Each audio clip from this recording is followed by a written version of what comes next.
Culmination is a word that could best describe the third week of the ESL1 Road to Rio tournament, as 5 out of 6 divisions battled on the servers, with 3 of them finding their conclusions. But before we discuss the ones that have already come to a close, let's take a look at the European and CIS regions, where their group stages ended. Team Spirit maintained their momentum and ended up in the CIS semifinals with a 5-0 match balance, followed by Winstrike and Namiga Gaming. However, only the very last matchups unveiled the victor of Group B, Hard Legion Esports, a team that earned this honor at the expense of Na'Vi, who didn't even make it into the playoffs. Na'Vi are not going to be loving this as they move into the bomb site. Forrester gets 1, Forrester gets 3 kills on the hold. What is going on?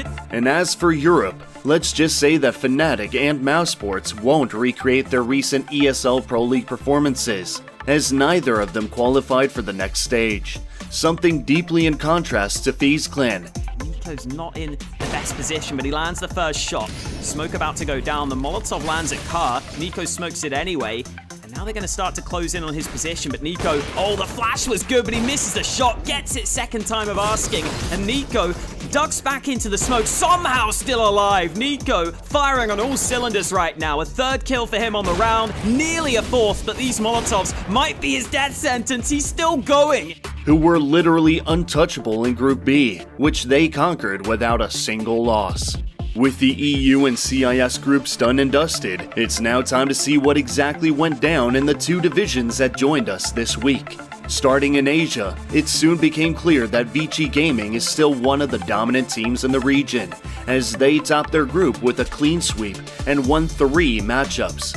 And as for the second set of teams, D13 and Tyloo made it out on top despite some struggles, especially with Camel Riders biting their ankles. It is going to be an AK and a Deagle up against the Techie, but there it is, doing some recce all the way through the halls. Need some more double doors. Oh my God, no! There is no way he wins that. But Vici's run of luck came to a bitter end when Tyloo knocked them out in the semifinal after a 2-1 victory. A fate shared with D13, Group B's winners, who also couldn't make it much further. That meant a China vs Mongolia grand final, and at first Tyloo was up for a walk in the park with a solid 16-9 victory on Dust 2. But that stroll soon turned into a marathon when Tiger managed to tie the score with a 16-7 win on Inferno, and then claimed the series after a 19-15 performance on Overpass, thus becoming the Asia Division's champions.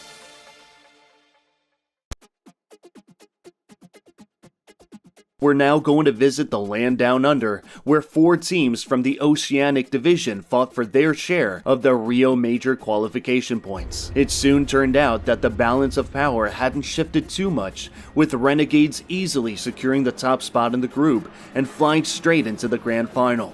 It didn't take long for Order to join them, and at first it would seem that the group stage's runners-ups had it all figured out, claiming Train 16-7. Ali needs to worry about this player at the back of Pop. Bomb going to be played aggressively. Huge hold already, and it's all up to Sicko in the 1v3. Order turning the round on its head, but Sicko can't get to the bomb. That's when the stares began, as later Renegades took Inferno after a double overtime, only to top it off with a 16-12 victory on Dust 2, after which Mythor's crew could finally express their contentment, as they not only earned $6,000, but also 1,600 Rio points.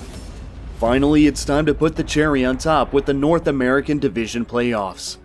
Both Team Liquid and Cloud9 started off nicely in the quarterfinals. Ready on the receiving end, Sonic will be the only man going down in this round, it feels like, for Cloud9, as Floppy finds a 4-piece on top of the hut. Excellent stuff. However, it's tough to stay afloat when you're hit by 2 steamrollers named Furia and Gen G. The latter secured their grand final spot by beating C9 2-1. And just like Fnatic, Liquid would also not be able to recreate their ESL Pro League Season 11 result after an 0-2 loss to the Brazilians, with the amazing K-Serato leading the charge. K-Serato at the back of the site there, and check it. He's got 2, continuing the spray. A 3rd for K-Serato, and he may have just won this series and put Furia in the grand final on his own. 4 kills at the back of the pillar. Liquid don't clear it. And it's Furia on match and grand final point. So just as you might have assumed, a clash in the grand final between these two teams was nothing short of a spectacle. On train, Furia initially tried to breathe down Gen G's necks. This backline flank from Yuri coming in behind. He's dropped one and the bomb. He's found them both. But after switching sides, they couldn't get a single round and eventually lost the map 6-16. However, on Vertigo, it was the South American roster's time to shine, as they managed to tie the score with a 16-12 win. Everything would be decided on Inferno, where Gen G picked up some momentum. These other two players are close, and the flashbang is stellar. Vinny trying to re-peek on the back of it, but he gets shut down. It falls to Henny with 4 points of health at Banana. Nade not able to find it, but Daps is on the defuse, and it's 9. Slowly taking the hopes away from Furia to finally seal the deal with a 16-9 result. This earned Gen G the North American Championship title, $18,000, and of course, 1,600 major qualification points.